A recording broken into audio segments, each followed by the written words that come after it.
I know everybody is telling you you need to lift more and you have to lift heavier, but ladies, I have to tell you something that is very important for you to understand when we tell you to lift heavier.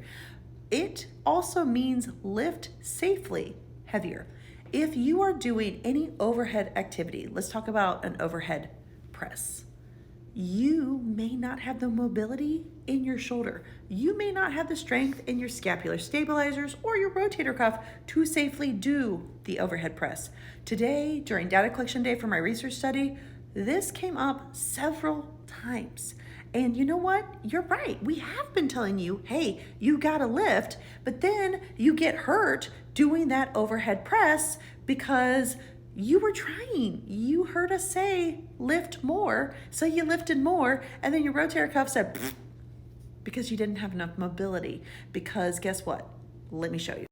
Your shoulder has to sit in such a way that it is not going to get pinched when you lift things up. So if you are slouched, this head of your humerus is going to come forward. So when you're lifting, need you to be here and kind of roll those shoulders back, widen the clavicle, set those little shoulder blades, because if you're here slouched, your rotator cuff in here, when you go to lift, gets pinched.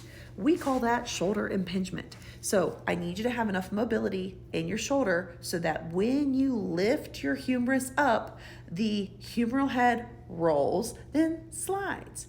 So there are a lot of mechanics in your shoulder that you don't realize aren't working until your rotator cuff tears.